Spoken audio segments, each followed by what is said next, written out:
भगवान शिव प्रेम और तंत्र के विषय में ओशो कहते हैं कि दुलार करते समय प्यारी राजकुमारी दुलार में शाश्वत जीवन के रूप में प्रवेश करो। शिव की शुरुआत प्रेम से होती है। पहली तकनीक प्रेम से संबंधित है, क्योंकि प्रेम आपके अनुभव में सबसे निकटतम वस्तु है जिसमें आप निश्चिंत होते हैं। यदि आप प्रेम नहीं कर सकते तो आपके लिए आराम करना असंभव है। यदि आप आराम कर सकते हैं तो आपका जीवन एक प्रेमपूर्ण जीवन बन जाएगा। तनावग्रस्त आदमी प्रेम नहीं कर सकता। क्यों? तनावग्रस्त व्यक्ति सदैव उद्देश्यों के साथ जीता है। वह पैसा तो कमा लेता है, परंतु प्रेम नहीं कर सकता, क्योंकि प्रेम उद्देश्यहीन है। प्यार कोई वस्तु नहीं है। तुम इसे जमा नहीं कर सकते। आप इसका बैंक बैलेंस नहीं बना सकते। आप इससे अपना अहंकार मजबूत नहीं कर सकते।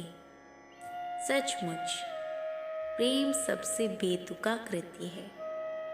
इसके परे कोई अर्थ नहीं है। इसके परे कोई उद्देश्य भी नहीं है। यह अपने आप में मौजूद है, किसी और चीज के लिए नहीं। आप किसी चीज के लिए पैसा कमाते हैं, यह एक साधन है। आप किसी के रहने के लिए घर बनाते हैं, यह भी एक साधन है। प्रेम कोई साधन नहीं है। तुम प्यार क्यों करते हो? आप किस लिए प्यार करते हो? प्यार अपने आप में अंत है। इसीलिए जो मन गणात्मक है, तार्किक है, जो मन उद्देश्य के अनुसार सोचता है, वह प्रेम नहीं कर सकता।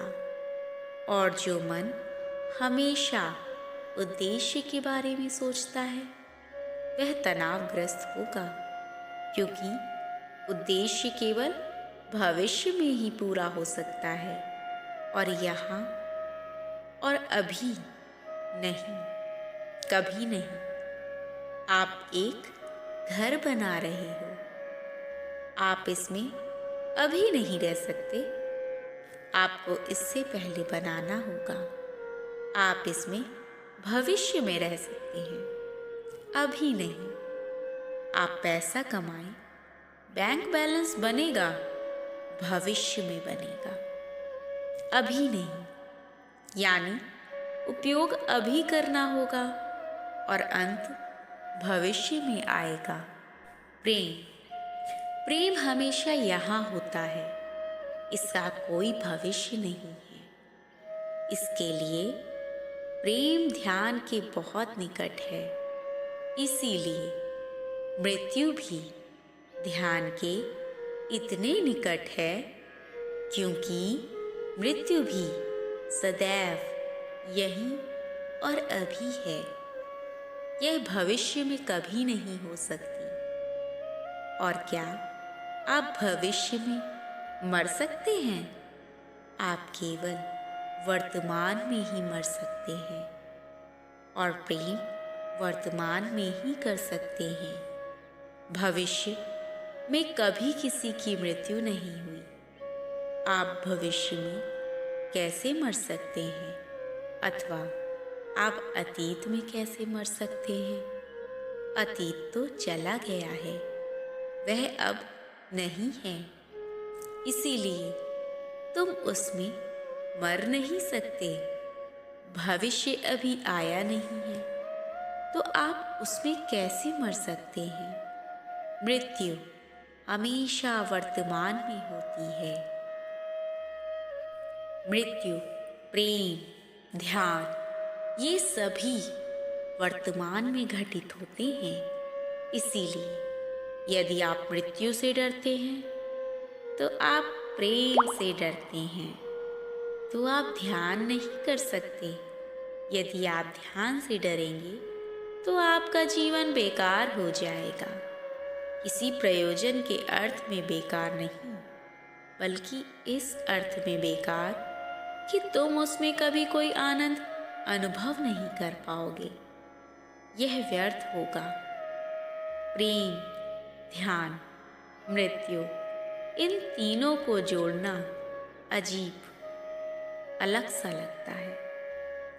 यह नहीं है, वे समान अनुभव हैं। इसलिए यदि आप एक में प्रवेश कर सकते हैं तो आप शेष दो में भी प्रवेश कर सकते हैं। शिव की शुरुआत प्रेम से होती है। वह कहते हैं, दुलार सहते समय प्यारी राजकुमारी, दुलार में शाश्वत जीवन की तरह प्रवेश करो। इसका मतलब क्या है? बहुत सी बातें। जब आपसे प्यार किया जा रहा है तो अतीत समाप्त हो गया है, भविष्य नहीं है। आप वर्तमान के आयाम में आगे बढ़ें। आप अभी में आगे बढ़ें।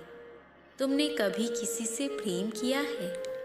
यदि तुमने कभी प्रेम किया है तो तुम जानते हो कि मन अब वहाँ नहीं है। इसीलिए तथाकथित बुद्धिमान लोग कहते हैं कि प्रेमी अंधे, नासमझ और पागल होते हैं। संक्षेप में वे जो कहते हैं वह सही है। प्रेमी अंधे होते हैं क्योंकि उनके पास भविष्य के लिए यह हिसाब लगाने के लिए कि वह क्या करने जा रहे हैं कोई आँख नहीं होती है। वे अंधे हैं। वे अतीत नहीं देख सकते। प्रेमियों को क्या हो गया है? वे अतीत या भविष्य के बारे में कोई भी विचार किए बिना, परिणामों के बारे में कोई भी विचार किए बिना बस यहीं और अभी घूमते रहते हैं।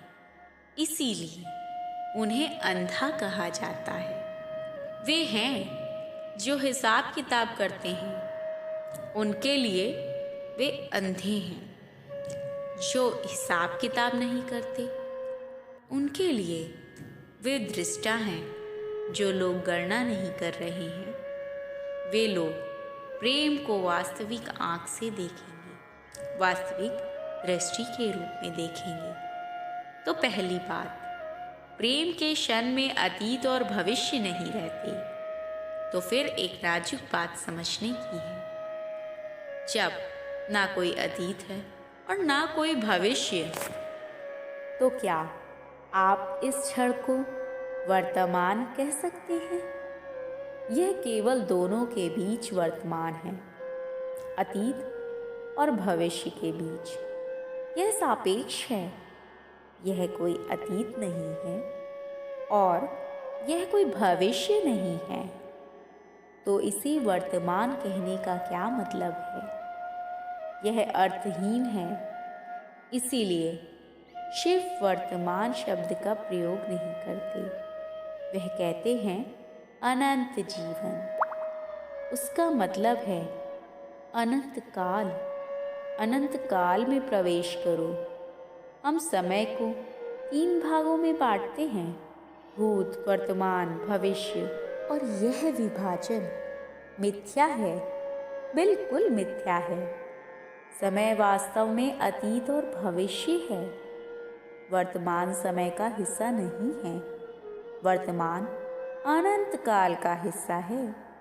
जो बीत गया है वह समय है, जो आने वाला है वह समय है, और जो है वह समय नहीं है, क्योंकि वह कभी नहीं गुजरता। वह सदैव यही है। वर्तमान सदैव यही है और हमेशा यही ही रहेगा। अब यह शाश्वत है। Hey guys, please like and share the video and also subscribe If you are new on the channel,